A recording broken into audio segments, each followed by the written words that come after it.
بسم اللہ الرحمن الرحیم۔ السلام علیکم، ویلکم ٹو مہم کہانی۔ پلیز ناول کو لائک کر دیجیے، اگر آپ نیو ہیں تو چینل کو سبسکرائب ضرور کر دیجیے، اور پلیز کمنٹ میں بتائیے گا کہ آپ کہاں سے ہمارے ناول کو ریڈ کر رہے ہیں اور آپ کو تینوں کپلس میں سے کون سا کپل اچھا لگا۔ چلتے ہیں ناول کی طرف۔ اس نے سانس خارج کیا اور چیخی نگاہ اپنے ساتھ کھڑی نازک سی جان کو دیکھا، جس کا جسم مسلسل ہچکیوں کی وجہ سے ہل رہا تھا۔ پریش لالا کی زندگی اتنی ہی لکھی تھی، ان کے قاتلوں کو میں خود اپنے انجام تک پہنچا کر آیا ہوں، لیکن اس سب سے لالا واپس تو نہیں آ سکتے۔ تم پلیز رونا بند کرو، ورنہ ان کی روح پرسکون نہیں رہے گی۔ اپنی گڑیا کو ایسے دیکھ کر آپ دور ہو جائیں گے مجھ سے۔ آپ بھی شامل ہیں مجھے رلانے میں۔ میری قسمت میں ہی رونا لکھ دیا گیا ہے، میں ہی منحوس ہوں، کیونکہ میں جسے چاہتی ہوں وہ مجھ سے دور ہو جاتا ہے۔ پریشے جس نے ولی سے کبھی کوئی شکوہ ظاہر کرنے کا وعدہ لیا تھا، آج اسی کے سامنے شکوے کرتی ہذیانی انداز میں چلا رہی تھی۔ پری ایسے نہیں کہو، میں مانتا ہوں کہ مجھ سے غلطی ہوئی تھی، بلکہ گناہ ہوا تھا۔ میں اپنی انا کے ذہن میں مبتلا، کبھی تمہاری قدر نہیں کر سکا، لیکن اب میں بدل گیا ہوں۔ مجھے تم سے محبت ہو چکی ہے، یہ محبت زہر بن کر ہجر کی راتوں میں میرے جسم کو ڈستی تھی۔ تمہیں سامنے پا کر محبت کے خوشگوار احساس سے میرا دل روشناس ہوا ہے۔ اسی محبت نے میری انا کو ختم کیا ہے۔ تم مجھ سے دور ہو جاؤ گی تو یہ محبت مجھے نیل و نیل کرنے کے بعد میری جان لے لے گی۔ میں اپنی ماں کا واحد بیٹا بچا ہوں، ان کے پاس آغا جان نے بھی اپنی جان خود لے لی۔ بہت بڑا روگ ہے، پر میری ماں کی ممتا کے آگے میں اس روگ سے مرنا نہیں چاہتا۔ پریشے، رحم کر دو مجھ پر، میری ذات پہ۔ میری کوتاہیاں معاف نہیں کر سکتی، لیکن مجھے ہجر مت سونپنا۔ ضروری نہیں دل کے معاملے میں زبردستی کی جائے۔ عورت کے دل پر ہمیشہ وہی مرد حکومت کرتا ہے جو اس کی عزت کرتا ہے، اس کی عزت خود بھی کرتا ہے اور دوسروں کو بھی اس چیز کا پابند بناتا ہے۔ اب یہ تمہارے اپنے اوپر ہے، چاہے تو اپنے راستے مجھ سے الگ کر لو، یا مجھے ایک موقع دے دو کہ میں تمہارے قابل بن سکوں۔ وہ پریشے کو ششدر چھوڑے اپنے گھٹنوں پر بیٹھ کر سر جھکائے، دھیمی آواز میں بولتا پہلے والے ولی سے یکسر مختلف لگ رہا تھا۔ میں نے جو مشکلیں دیکھی ہیں ولی، ان کو صرف میں جانتی ہوں۔ میں اس 5 سال کے عرصے میں لڑکھڑائی بھی ہوں، گری بھی ہوں، پر میں ڈٹی رہی تھی۔ مجھے بھی اپنوں کی کمی اتنی ہی محسوس ہوئی جتنی آپ کو میری۔ میں نے بھی بہت سی مشکلیں فیس کی ہیں، بقول آپ کے ہم انسان بڑے جلد باز ہیں۔ ہم مشکل میں اللہ کو پکارتے ہیں، ہم اللہ پر توکل کرنے سے پہلے ہی اسباب چاہتے ہیں، تبھی کچھ نہیں کر پاتے، نہ دنیا حاصل کر پاتے ہیں، نہ ہی اللہ کے حکم مان کر اللہ کو راضی کر پاتے ہیں، جبکہ اللہ تعالیٰ خود فرماتا ہے کہ ہر مشکل کے ساتھ آسانی ہے۔ قدم تو رکھیں اللہ کے لیے آگ میں، اللہ اسے بھی راحت بخش دیں گے، راحت بخش بنا دیں گے۔ کوشش تو کریں، ہواؤں کے مخالف جانے کی بڑی قوت لگے گی، بڑی رکاوٹیں آئیں گی، پر جلد ہی اللہ کی مدد بھی آ جائے گی۔ کچھ قربان تو کریں اللہ کے لیے، اللہ تعالیٰ اس سے بہترین عطا کریں گے۔ اللہ کے لیے چھوٹے تو بنے ذرا، دیکھیں پھر اللہ اس کے بعد کتنا بلند کرتے ہیں۔ انعام تو آزمائش کے بعد ہی ہوتے ہیں نا، مدد تو مشکل میں پڑنے کے بعد ہی آتی ہے نا، مددگار تو اکیلے کام کرنے کے بعد ہی ملتی ہے نا۔ ہم چاہتے ہیں پہلے آسانیاں ملیں پھر آگے بڑھیں گے، نہیں، پہلے تو مشکل ہی اٹھانی ہوگی، پہلے تو برداشت ہی کرنا ہوگا، پہلے تو توکل ہی کرنا ہوگا، اس کے بعد ہی آسانی آئے گی، اس کے بعد ہی نوازے جائیں گے، اس کے بعد ہی مدد آئے گی۔ ایک وقت ہوتا ہے، کچھ مراحل ہوتے ہیں، پر ہم جلد انسان باز ہیں، ہر چیز کی جلد بازی کرتے ہیں، ہم جلد گھبرا جاتے ہیں، ہم ڈرتے نہیں ہیں، توکل نہیں کرتے اور ہار مان جاتے ہیں، جبکہ جو لوگ توکل کرتے ہیں وہ کامیاب ٹھہرتے ہیں۔ انہیں کچھ حاصل ہو یا نہ ہو، اللہ ضرور مل جاتے ہیں، اور اس کے ملنے کے بعد کسی چیز کی کمی نہیں رہتی۔ میں بھی ان مرحلوں سے گزر کر ہی سدھرا ہوں۔ آغا جان نے اپنی جان خود لے لی تھی، تم ٹھیک کہتی تھی کہ وہ قاتل ہیں، دنیا والوں کے حساب سے ڈر کر انہوں نے خود کو ہی شوٹ کر لیا تھا۔ تم سوچ سکتی ہو کہ لالا کے انتقال کے چند دن بعد ان کی خودکشی کی خبر نے میرے رہے سہے اعصاب بھی شل کر دیے تھے۔ اس سارے عرصے میں یزدان نے میرا بھائی بن کر ساتھ نبھایا ہے، اس کی بدولت ہی آج میں زندہ کھڑا ہوں، ورنہ کب کی اپنی جان لے چکا ہوتا۔ آپ مجھے طلاق دے دیں۔ پریشے کی سپاٹ جذبات سے آری آواز اس کی سماعتوں سے ٹکرائی تو دل کی ساری عاجزی بھگ سے اڑی۔ وہ چاہے اس سے دور رہ لیتی، اسے معاف نہ کرتی، پر اس کے نام کا حوالہ تو خود سے جدا نہ کرتی۔ تم پریشے ولی بختیار خان ہو اور تا عمر رہو گی۔ خان اپنی ملکیت ایسے نہیں چھوڑتے۔ میری نرمی اور عاجزی کا تم غلط مطلب لے رہی ہو۔ میں تمہیں وقت دے سکتا ہوں، لیکن مجھ سے طلاق لینے کی بات اگر اب زبان پر آئی تو تمہارے لیے اچھا نہیں ہوگا۔ ولی اٹھ کر اس کے پاس آیا اور اس کی کالی رات سی آنکھوں میں اپنی ہلکی بھوری آنکھیں گاڑتے ہوئے سرد لہجے میں بولا۔ پریشے کی گندمی رنگت میں اس کی غربت سے سرخیاں گھلی تھی۔ کتنے ماہ و سال بعد وہ اس کے یوں قریب تھی۔ ان دونوں کی سانسیں الجھنے لگی تھی۔ ولی نے اس کی آنکھوں میں چمکتے موتیوں کو اپنے پوروں سے چنا اور اس کی شیرک کو انگوٹھے سے سہلانے لگا۔ پریشے تو گویا سانس لینا بھول گئی تھی۔ وہ ابھی اس سے طلاق کی بات کر رہی تھی اور اب ڈری سہمی چڑیا کی مانند اس کے اعصاب میں لرز رہی تھی۔ ولی نے ماحول میں ان دونوں کے دھڑکتے دل کی آواز کو اس کے لبوں پر جما کر بڑھا دی تھی۔ اس کا ایک ہاتھ دھیرے دھیرے پریشے کی پشت کو سہلا رہا تھا، کیونکہ وہ نازک سی جان ہلکان ہو چکی تھی، لیکن ولی کا ابھی اسے رہائی بخشنے کا کوئی ارادہ نہ تھا۔ اس کی چاہت کے رنگ پریشے کے رخساروں پر لالی بن کر کھل رہے تھے۔ ماحول کا تناؤ کم ہو چکا تھا۔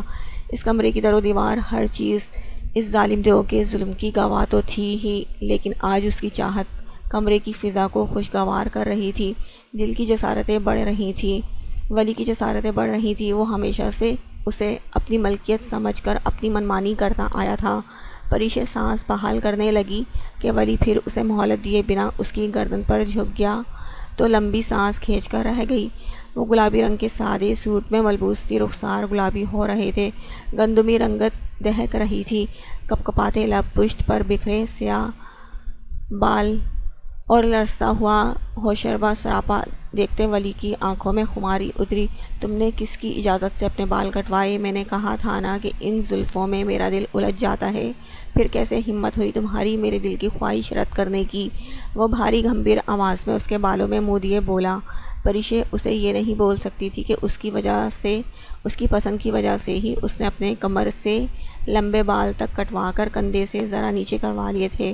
وہ جب آئینے میں خود کے بال دیکھتی تھی تو اکثر ولی کا سراہنا یاد آتا تھا۔ آپ کا دل الجھانے یا لبھانے کے لیے میں ہی رہ گئی ہوں کیا؟ آپ کی ہمت جیسے ہوئی تھی مجھے تھپڑ مار کر ذلیل کرنے کی، مجھے اپنے کمرے سے نکال کر میری اوقات دکھانے کی، ایسے ہی میں نے اپنے بال کٹوا دیے، کیونکہ ان پر آپ کا دہکتا لمس مجھے میری اوقات یاد دلاتا تھا۔ پریشے استہزائیہ خود پر ہنسی تو ولی کو اپنے بھیانک عکس اس کی آنکھوں میں دکھا۔ اس کا دل دہل گیا، یک لخت چہرہ تاریک ہوا۔ آپ کو آغا جان نے نہیں بتایا کیا میں کس کے ساتھ منہ کالا کروا کے آئی تھی؟ ایک ایسی لڑکی پر ملکیت جتا رہے ہیں جو رات کے اندھیرے میں نہ جانے کہاں چلی گئی تھی۔ پریشے تم ایسا کیسے سوچ سکتی ہو؟ مجھے تم پر اعتبار تھا، ہے اور رہے گا۔ خان کی عزت تم اتنا یقین ہے کہ کوئی غلط قدم نہیں اٹھا سکتی۔ میں نے آغا جان کی کسی بات پر یقین نہیں کیا تھا۔ انہوں نے مجھے تمہارے بھاگ جانے کا لالا کی موت کے بعد بتایا تھا۔ تمہارا جانا جائز تھا، میں غلط تھا جو اپنی انا کے ذم میں مبتلا ہو کر تمہاری قدر نہ کر سکا۔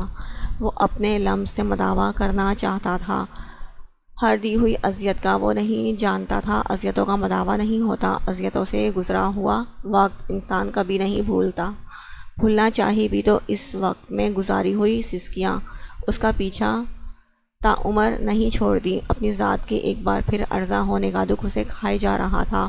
تم نے میرا دل چرا لیا ہے، میرا دل کا قرار، میں تمہاری محبت میں مبتلا ہو چکا ہوں۔ وہ پریشے کے کان میں رس کھولتی سرگوشیاں کر رہا تھا۔ پریشے پر اس کی جادوئی آواز کا اثر ہو رہا تھا۔ وہ بے بس ہو رہی تھی، وہ بے بس ہونا نہیں چاہتی تھی۔ ان دونوں کے دل ایک ہی لہر پہ دھڑک رہے تھے۔ وہ مسرور سا تھا جیسے جنت پالی ہو۔ اتنے سالوں کی تشنگی اسے دیکھتے ہی جاگ اٹھی تھی۔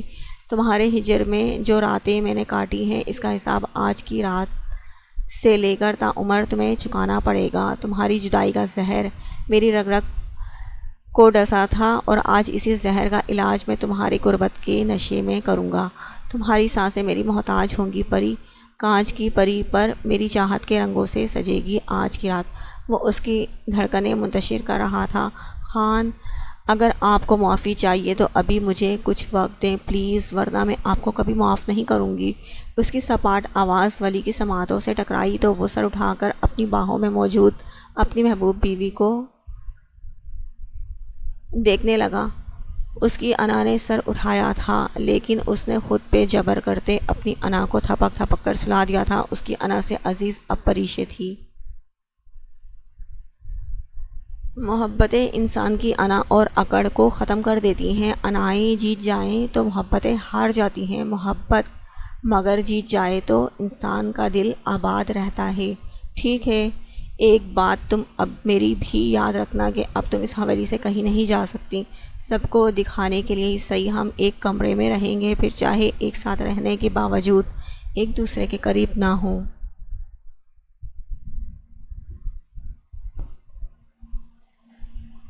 میں جبری محبت کا قائل نہیں ہوں۔ میری قربت اگر تمہیں تکلیف دیتی ہے تو میں خود پہ بند باندھ سکتا ہوں۔ محض تمہارے لیے مجھے نہیں پتا کہ تمہاری یہ سزا کب تک چلے گی۔ تمہاری موجودگی میرے ارد گرد ہی مجھے زندگی بخشتی ہے۔ جب بھی تمہاری دی ہوئی سزا ختم ہوگی تو سارے حساب بباق کرنے میں تمہاری زندگی گزر جائے گی۔ ولی نے اس کی کان کی لو کو دانتوں تلے دبایا اور پیچھے ہٹ گیا۔ وہ بار بار دہرائی ہوئی غلطی اس بار نہیں دہرا سکتا تھا۔ اس نے پریشے کو ایک گہری نظر سے دیکھا اور لمبے لمبے ڈگ بھرتا کمرے سے نکلتا چلا گیا۔ وہ یہاں رہتا تو پریشے ضرور اس کے اتاپ کا نشانہ بنتی۔ پریشے کو اس کے جانے کا دکھ تھا۔ وہ اس کی محبت اتنے قریب آ کر بے آس لوٹ چکا تھا۔ اس نے گہرا سانس خارج کیا اور اپنا بکھرا حلیہ درست کرنے لگی۔ ولی کی خوشبو ابھی بھی اس میں رچ بس کر اس کا وجود سندل کر چکی تھی۔ عروسہ یار جلدی چلو، کتنا ٹائم لیتی ہو تم عورتیں تیار ہونے میں؟ یزدان کی کب سے کال آئی جا رہی ہے اور کتنی دیر؟ عاشر ابھی کمرے میں داخل ہی ہوا تھا کہ اسے آئینے کے سامنے کھڑے دیکھ کر اس کے باقی کے الفاظ لبوں پر آنے سے پہلے ہی دم توڑ گئے۔ متناسب سراپا لمبے شہد رنگ بال جو اس نے پشت سے سمیٹ کر آگے بکھرائے ہوئے تھے، نفاست سے کیے گئے میک اپ میں اس کا معصوم چہرہ اور بے داغ رنگت نے عاشر کے قدم بہکا دیے تھے۔ عروسہ نے بلیک ساڑی زیب تن کی ہوئی تھی جس کی آستینوں والی پوری کور شرٹ کی زپ لگانے کی جدوجہد میں وہ مصروف تھی۔ بلیک شیفون کی کامدار ساڑی جس پر بلیک ہی موتیوں کا کام ہوا تھا، لمبی آستینوں والا پورا بلاؤز، ہم رنگ بلاؤز اس کے سراپے پر بے حد جچ رہا تھا۔ وہ حسین تو تھی ہی لیکن ایک بیٹے کے پیدا ہونے کے بعد عاشر اپنی شیرنی کا مزید دیوانہ ہو چکا تھا۔ اس کے قدموں کی دھمک عروسہ کو قریب ہوتی سنائی دی تو کمر پر چلتے ہاتھ یک لخت رکے شرم سے۔ ہمیشہ شیرنی بنی عروسہ کی رنگت متغیر ہو گئی۔ کیوں خود کو زحمت دیتی ہو جان؟ تمہارا خادم تمہاری خدمت کے لیے ہر وقت حاضر ہے، پھر کیوں تم خود اپنی ان نازک انگلیوں کو تکلیف دیتی ہو؟ وہ قدم بڑھاتا اس تک آیا۔ اس نے عروسہ کے کان میں جھک کر سرگوشی کی اور اس کے چند بال ہٹا کر اس کے چہرے پر گرائے تو اس کی پتلی تیر کمان جیسی کمر نے عاشر کے جذبات بھڑکا دیے۔ سراہی دار گردن پر لگے گلو بند کی پیچھے لٹکتی ڈوری اس کی کمر کے ہلنے کے ساتھ ساتھ حرکت کرتی عاشر کی آنکھوں میں خماری طاری کر رہی تھی۔ ان دونوں کا عکس آئینے میں اتنا مکمل لگ رہا تھا کہ عروسہ نے دل ہی دل میں نظر اتاری تھی۔ چوڑے مضبوط شانوں اور صاف گندمی رنگت کے حامل عاشر کے ساتھ وہ اس سے 2 انچ چھوٹی اس کے ساتھ لگی کھڑی تھی، بے حد جاذب نظر لگ رہی تھی۔ عاشر نے بلیک ٹیکسیڈو سوٹ زیب کیا ہوا تھا، تراشی ہوئی داڑھی اور مونچھوں تلے مسکراتے عنابی لب اس کی شخصیت میں مزید 4 چاند لگا رہے تھے۔ ہاتھ میں برانڈڈ رولیکس کی واچ، جیل سے سیٹ کیے ہوئے بالوں میں وہ عروسہ کے کان میں کچھ کہتا خود ہی کہا لگا اٹھا تھا۔ آپ جائیں اب یہاں سے ورنہ اور دیر ہو جائے گی۔ پہلے تو کہہ رہے تھے کہ وہاں یزدان بھائی اور سب انتظار کر رہے ہوں گے اور اب خود باتوں میں لگا رہے ہیں مجھے تیار ہونے دیں اب، ورنہ آپ کا باگڑ بلّا اٹھ گیا تو تیار بھی نہیں ہونے دے گا۔ عروسہ نے دھیمی پرشکوہ آواز میں کہا۔ عاشر نے بھویں اچکا کر ایک نظر اسے اور پھر دوسری نگاہ بیڈ پر سوئے اپنے 3 سالہ بیٹے دامیر پر ڈالی جسے اس کی بیوی باگڑ بلّا کہہ رہی تھی۔ شیر اور شیرنی کا بیٹا بھی بھلا باگڑ بلّا ہو سکتا ہے کیا؟ تم نے سوچ بھی کیسے لیا کہ میں اپنی حسین بیوی کو چھوڑ کے کہیں جاؤں گا؟ دیر تو اب لازمی ہوگی۔ تم کتنی خوبصورت لگ رہی ہو یہ بھی تو بتانا فرض ہے تمہارے خادم پر۔ میرے بیٹے کو باگڑ کیوں کہہ رہی ہو؟ میں شیر ہوں تو میرا بیٹا بھی بالکل شیر جیسا بہادر ہوگا۔ اس کی سزا اب تمہیں ملے گی اور برابر ملے گی۔ تم چاہو تو ہم دوسرے بیبی لے آئیں گے اپنے شیر کے لیے، اسے تم بلی بنا دینا، عاشر نے مخمور لہجے میں کہا۔ وہ اسے کچھ کہنے کا موقع دیے بغیر اس کے لبوں پر شدت سے جھک گیا۔ عروسہ کی آنکھوں کی پتلیاں پھیل چکی تھی۔ اسے اپنی ساری تیاری ضائع ہوتی دکھی تو خود کو چھڑوانے کی ناکام کوشش کرنے لگی۔ عاشر اس کی کمر میں ہاتھ ڈال کر اسے مکمل اپنے بس میں کر چکا تھا۔ وہ محض پڑپڑا کر اس کی جسارتیں برداشت کر رہی تھی۔ تم، عروسہ نے سانس لیتے ہوئے تم کو کھینچ کر کہا۔ وہ آج بھی غم و غصے کی حالت میں آپ سے سیدھا تم پر آ جاتی تھی۔ ہاں، میں تمہارا شوہر پلس خادم، ہمارے شیر اور آنے والی بلی کا بابا بھی۔ عاشر مسرور سا اس کی زپ بند کرنے لگا، لیکن اس کے ہاتھ کی انگلیاں مسلسل عروسہ سے شرارتیں کر رہی تھیں۔ تمہاری لپسٹک کا ٹیسٹ چینج ہو چکا ہے یار، وہی پرانی والی لگاؤ، ڈارک ریڈ۔ آپ جا رہے ہیں یا میں یزدان بھائی کو کال کر کے آپ کے بلا وجہ دیر کرنے کا بتاؤں؟ عروسہ کی دھمکی نے عاشر کو وقت کا احساس دلایا۔ اپنے یزدان بھائی سے ضرور پوچھنا کہ کیوں ہر جگہ لیٹ پہنچتا ہے، سب سے یہ سب بلا وجہ لگ رہا ہوگا، لیکن وہاں سے آنے کے بعد میں تمہارے حسن کی تعریف وجہ کے ساتھ کروں گا میری جان، اس نے بے باکی سے کہا اور اس کی پشت کی زپ بند کرتے اس کی گردن پر اپنی شیف کی چبن چھوڑ کر پیچھے ہٹا۔ عاشر نے اب اپنے سوئے ہوئے بیٹے پر ایک پیار کر کے اسے گود میں سوتا ہوا اٹھا کر کمرے سے نکل گیا تاکہ وہ جلد تیار ہو سکے۔ 1 سال بعد وسیع و عریض ہال کو برقی کمکموں سے سجایا گیا تھا۔ ہال میں جگہ جگہ بیٹھنے کے لیے صوفہ سیٹ رکھا گیا تھا، جبکہ ہال کے وسط میں پھولوں سے سٹیج بنایا گیا تھا۔ بیبی اور بلو کلر کے تھیم سے پورا ہال سجایا گیا تھا۔ اتنی شاندار سجاوٹ کا مقصد بزنس ٹائکون یزدان ربانی کے ٹرپلس بچوں کی سالگرہ تھی۔ یزدان نے رائل بلو 3 پیس زیبتن کیا تھا اور اس کے ساتھ ہی بلو ہی سوٹ میں آہان اور آریز اس کے دائیں بائیں کھڑے ہوئے کیمرہ مین سے تصویریں بنوانے میں مصروف تھے۔ البتہ اشمل پنک لانگ فراک اور ہم رنگ حجاب میں ملبوس ناظرین کے ساتھ کھڑی پریشے کی کسی بات کا جواب دے رہی تھی۔ اشمل کی سب سے چھوٹی بیٹی ابھا کو پریشے نے اپنی گود میں پکڑا ہوا تھا۔ وہ بھی اشمل اور ناظرین کی جیسی پنک فراک زیبتن کیے ہوئے تھی۔ اس کی نیلی آنکھیں اور پھولے سرخ گال اسے باقی بچوں سے منفرد بنا رہے تھے۔ کیا ہو رہا ہے یہاں اشمل بھابھی؟ آپ نے تو میری بیگم پر قبضہ ہی جما لیا، کچھ رحم کریں اس معصوم بندے پر۔ ولی نے مصنوعی خفگی جتاتے ہوئے اشمل سے کہا اور پریشے کی گود سے ابھا کو لیتے چٹاچٹ اس کے گالوں کو لال کر دیا تھا۔ آپ کی بیگم ہی میری بیٹی کو چھوڑنے پر راضی نہیں ہے، اس حساب سے ظالم میں نہیں پریشے ہے۔ اس کو اتنے بچوں کا شوق ہے تو آپ اپنی بیوی کا شوق پورا کر دیں، ایک چھوٹے سے بیبی لا دیں اس پریشے کو۔ اشمل کے شریر انداز پر پریشے جھنپ گئی۔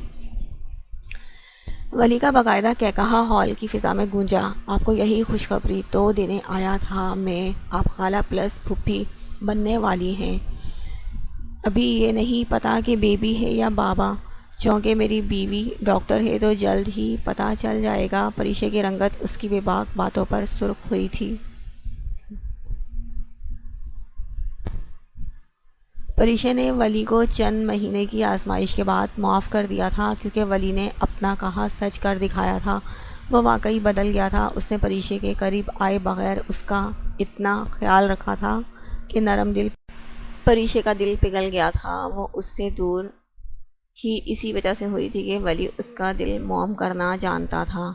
کیا باتیں ہو رہی ہیں یہاں، بڑی رونق لگی ہوئی ہے، عاشر نے اپنی گود سے تعمیر کو اتارتے ہوئے کہا تو وہ بھاگ کر آیان آریز کے پاس ملنے چلا گیا۔ چاچو بننے والے ہو تم، پھر تو رونقیں ہی رونقیں لگیں گی۔ عریشہ نے ناسمجھی سے ولی کو بولتے ہوئے دیکھا اور جیسے ہی بات سمجھ آئی وہ یکلخت پریشے سے گلے ملتی اسے مبارکباد دینے لگی۔ ان سب کو ایک جگہ اکٹھا دیکھتے ہوئے یزدان بھی وہاں آ چکا تھا۔ ان سالوں میں ان تینوں کی دوستی مزید گہری ہو چکی تھی۔ ولی تو یزدان کو بھائی کہتا ہی نہیں، مانتا بھی تھا۔ البتہ عاشر کی ولی سے اچھی دوستی ہو چکی تھی۔ یہ باتیں تو ہوتی رہیں گی، تم یہ بتاؤ کہ آج اتنا لیٹ کیوں ہو گئے سالے صاحب؟ یزدان نے عاشر کے گلے میں بازو ڈالتے ہوئے کہا۔ ولی عاشر کی درگت بنتے دیکھے کیا کہا لگا گیا، لالے تمہیں بھی تو دیر ہو جاتی ہے ہر جگہ، شاید وہی وجہ ہو گئی ہوگی عاشر کے ساتھ بھی۔ اپنے شعر کا تو تجھے پتہ ہی ہے، ایک نمبر کا زن مرید ہے۔ ولی نے عاشر کی گردن میں اپنا ہاتھ ڈالا تو وہ لاچارگی سے ان دونوں کو دیکھنے لگا جو اسے گھیر کر کھڑے ہو چکے تھے۔ اپنے ہاتھ دیکھو، تم دونوں اتنے بھاری ہیں، اللہ معاف کرے مجھ معصوم کی جان ہی نکال دی۔ کون سی چکی کا آٹا کھاتے ہو بھائی؟ آفرین ہے تمہاری بیگموں پر جو تمہیں برداشت کرتی ہیں۔ کوئی ہے جو بچائے مجھے ان ظالموں سے، میرے کندھے ٹوٹ چکے ہیں، بالکل کوئی ہے جو مجھے بچائے۔ عاشر کی دہائیاں عروج پر تھیں۔ ابیہا مچل کر ولی کی گود سے چھوٹے چھوٹے قدم بڑھاتی اپنے بھائی بہن کے پاس جا چکی تھی۔ بس کر دے نوٹنکی، ہم سے زیادہ تو تم طاقتور ہو، آخر شیر جوان پولیس والے جو ٹھہرے۔ ہماری بیویوں کو چھوڑو، تمہاری بیگم تو تمہاری ان لمبی مونچھوں سے عاجز ہوگی۔ ولی نے اس کی مونچھوں پر چوٹ کرتے ہوئے کہا، کیونکہ عروسہ اکثر عاشر کی مونچھوں کا مذاق اڑاتی تھی جس پر وہ مرد کی شان ہے کہہ کر ٹال دیا کرتا تھا۔ یزدان نے عاشر کی گرد اپنا شکنجہ مضبوط کیا تھا۔ بس کر دے، جان لے گا کیا میری؟ ابھی تو مجھے اپنے بیٹے اور تیری بیٹی کی شادی بھی دیکھنی ہے۔ بھابھی، اشمل بھابھی، بچائیں مجھے اپنے ظالم شوہر سے۔ عاشر کی زبان یزدان سے پیٹ میں پڑنے والے گھوسوں سے بند ہوئی تھی۔ عاشر کی آواز پر اشمل ان کی جانب متوجہ ہوئی اور فکر مندی سے عاشر کو دیکھنے لگی۔ کیا ہوا عاشر بھائی؟ یزدان آپ کیا کر رہے ہیں؟ ان کے ساتھ چھوڑیں انہیں، دم گھٹ جائے گا ان کا پلیز۔ اشمل کی متفکر آواز پر یزدان نے چونک کر اسے دیکھا۔ وہ 3 بچوں کی ماں بن کے بھی اس کے دل کے اتنے ہی نزدیک تھی اور آج بھی اسے پہلے سے کئی گنا خوبصورت لگتی تھی۔ یزدان بھائی چھوڑیے گا نہیں انہیں، بڑے شیر بنے پھرتے ہیں، دوسروں کو ڈراتے ہیں، میں آپ کی طرف ہوں۔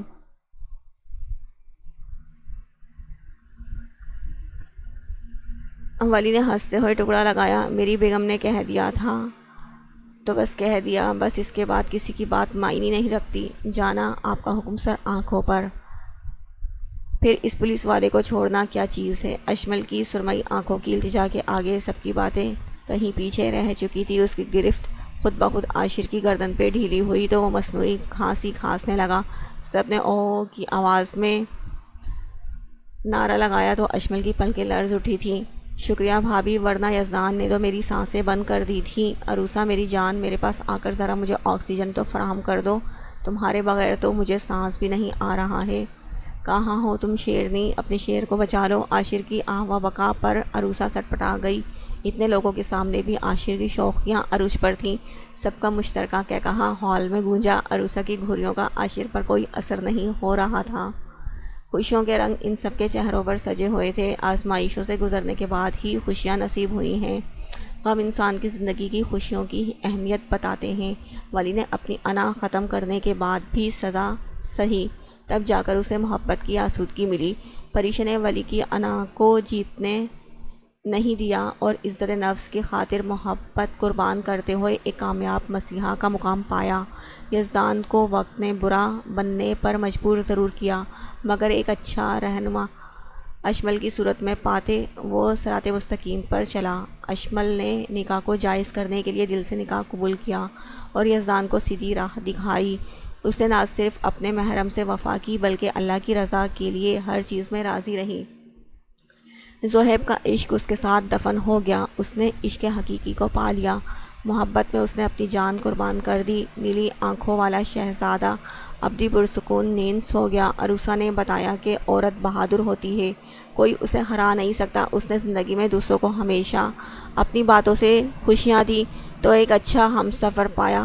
عاشر نے ایمانداری سے کام لیتے بختیار خان اور نہ جانے کتنے مجرموں کو اپنی جان پر کھیل کر سلاخوں کے پیچھے ڈالا تھا۔ ختم شد۔